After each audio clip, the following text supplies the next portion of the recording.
Hello, and welcome to the 13th episode of LGBTQIA+, Heroes, Icons, Legends, and Events.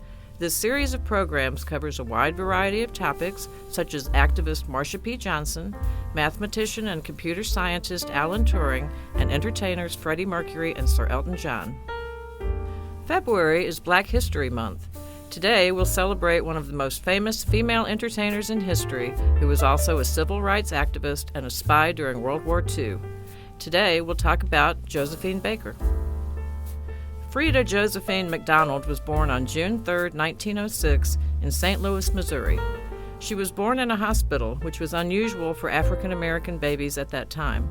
Usually, black babies were born at home with a midwife in attendance. Her mother stayed in the hospital for several weeks after her birth. This, too, is unusual, leading biographers to think that her mother had a secret benefactor.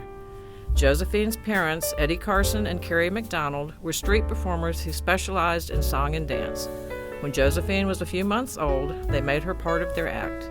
Before Josephine was 1 year old, her father left. When Josephine was 8 years old, she was hired out by her mother to work as a live-in maid for wealthy white families in St. Louis. She was often abused by her employers.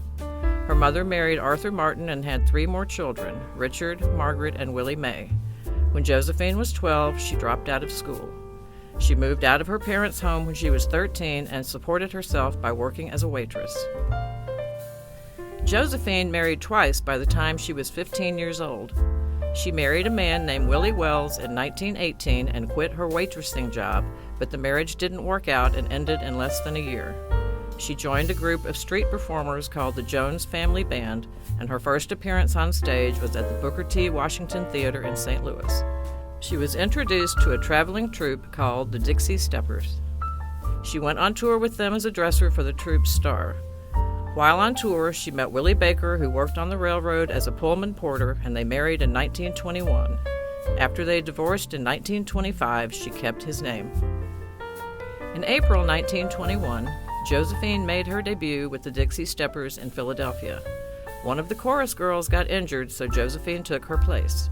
Josephine stood out from the other girls because she was more lively and interesting to watch. Josephine was recommended to join the production, but she was not accepted because of her age. She was only 14 and too young to join the troupe. It was the beginning of the jazz age, and Josephine wanted nothing more than to be a dancer. She became obsessed with the idea of dancing, so she left her husband and went to New York City to get a job in Shuffle Along on Broadway. She took a job as a dresser and learned every song and every dance move. When one of the chorus girls became ill, Josephine got her chance. As reported by Phyllis Rose, the author of Jazz Cleopatra, Josephine Baker in Her Time, quote, "On stage, the old magical transformation took place. She burst into frenetic action. She seemed to move every part of her body in a different direction at once. She clowned outrageously, unable to stop herself. She crossed her eyes. Her feet tripped over each other while the other girls were kicking neatly in step. The effect of her performance was to mock the very idea of a chorus line. The chorus line hated her. She was seen stealing, but audiences loved her." Josephine moved to Paris, France in 1925. She was happy to leave the United States. She and her mother did not get along, and Josephine was desperate to make a new start. She was such a success in Paris that she decided to make it her new home. She starred in a production called La Revue Negre. Her signature dance was the Danse Sauvage. In this dance, she wore nothing but a skirt made of bananas. After La Revue Negre ended its run, she starred in La Folie du Jour. Josephine became one of the biggest stars in Europe, singing on popular records, dancing in shows, and starring in movies. She was the first black woman to star in a major motion picture. She was also one of the world's most photographed women. She became very wealthy and was the highest paid entertainer in Europe. Josephine was unable to have children of her own, so over the years she adopted 12 foster children of many ethnicities and nationalities. She called them the Rainbow Tribe. She wanted a diverse family to represent what she thought society should aspire to. In 1947, she first rented and then bought a large home in southern France called Château de Milande. It was built in 1489 and is now an historic monument. When they were in residence at the Château de Malande, she would charge admission for visitors to watch her children play and perform songs and dances. During World War II, Josephine was recruited to spy for the French resistance. Because she was a famous celebrity and socialite, she was invited to parties with important people, and she was allowed to travel around Europe freely. She would make notes of conversations she heard from the German military officers, such as German troop and airfield locations. She used invisible ink to write messages on her sheet music, and then she passed her notes to the Allies. She also penned secret photographs of Axis military installments inside her underwear, because immigration officers were too starstruck to search her. Josephine obtained her French citizenship from her third marriage to Jean Léon in 1937. The marriage lasted only 3 years, but she retained her new nationality. Her marriage to French composer Jo Bouillon in 1944 was her fourth and last. They divorced in 1961 after 17 years of marriage, shortly after Josephine had adopted the 11th of her 12 children. It's estimated that she received more than 1,500 proposals over the course of her life, so it's impressive that she married only 4 times. She had a number of affairs with women, including artist Frida Kahlo and French author Colette, but she kept those relationships secret. Actress Grace Kelly was one of Josephine's best friends. They first met in 1951 at the Stork Club in New York City. When the staff at the club refused to serve Josephine, Grace was infuriated and walked out of the club, vowing to never return. When Josephine started having trouble paying for the upkeep of her chateau in France, Grace, who was now Princess Grace of Monaco, tried to pay off her creditors, but Josephine ended up losing the house. Grace then arranged for Josephine to have a villa in Monaco, where Josephine lived until 1968, when she lost the villa due to unpaid debts. Princess Grace gave her an apartment near Monaco, where Josephine lived until her death. Josephine first tried to return to the United States in 1936 to appear in the Ziegfeld Follies, but she got terrible reviews. She returned to France, disappointed that she got such bad press. She was famous throughout Europe, but in New York, in spite of all the publicity, she was seen as the uppity colored girl. She did return to the United States in 1952 to rave reviews and sold-out performances. Her homecoming to Harlem was the biggest event of the decade. Her shows were completely sold out. She was honored with a parade that was attended by 100,000 people. She also won the NAACP Woman of the Year award. Josephine refused to perform in racially segregated venues in the United States. She turned down $10,000 from a Miami club who wanted her to make an exception, but eventually the club management met her demands. The entire city of Las Vegas began to integrate audiences at her request. She received death threats from the Ku Klux Klan, but she refused to be intimidated. Josephine became the first American woman ever to be awarded the Croix de Guerre, and she was also honored with the Medal of the Resistance. The Croix de Guerre is a military decoration of France and is a reward for heroic actions. The Medal of the Resistance is also an award to recognize remarkable acts of faith and courage. Josephine was invited to participate in the March on Washington for Jobs and Freedom on August 28, 1963, alongside Dr. Martin Luther King, Jr. She stood next to Dr. King as he gave his famous "I Have a Dream" speech on the steps of the Lincoln Memorial.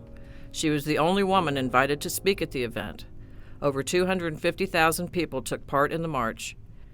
After Dr. King was assassinated in 1968, Coretta Scott King asked Josephine to become the leader of the civil rights movement. She declined, saying that her children were too young to lose their mother.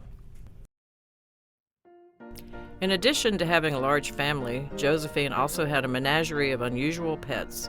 Her favorite pet was Chiquita, a cheetah who traveled the world with her and slept in her bed. Chiquita had a diamond collar. She also had a goat named Toot Toot who lived in her dressing room in Paris, and a chimpanzee named Ethel. A large pet pig named Albert lived at the same club, but in the kitchen. She fed him food scraps and doused him in her favorite perfume. Albert became so large that he couldn't leave the kitchen, so the doorframe had to be broken down.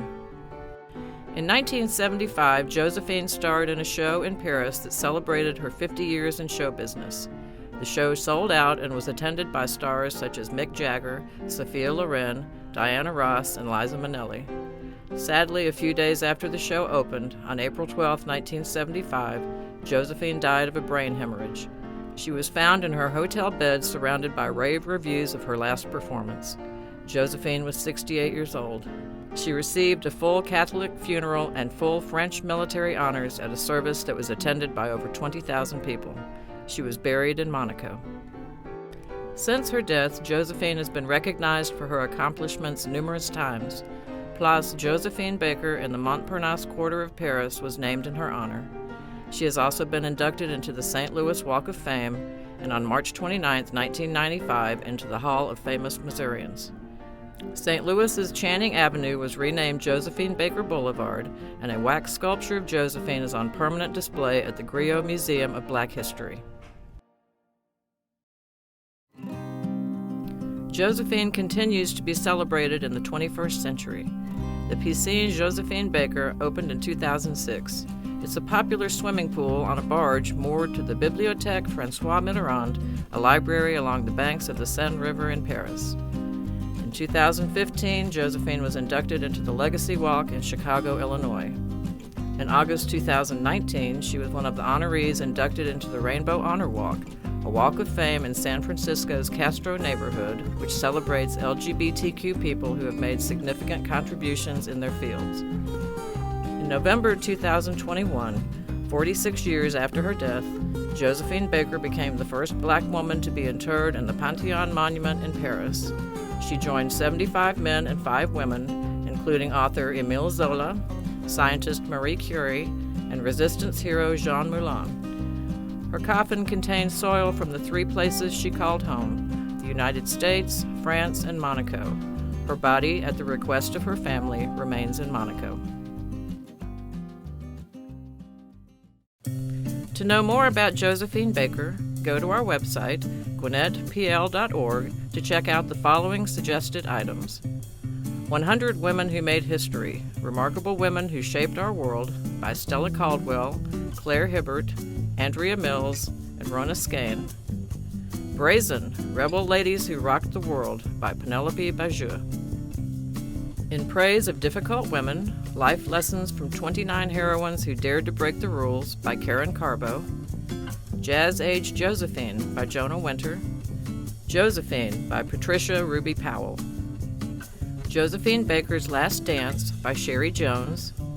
Rad Women Worldwide, by Kate Schatz.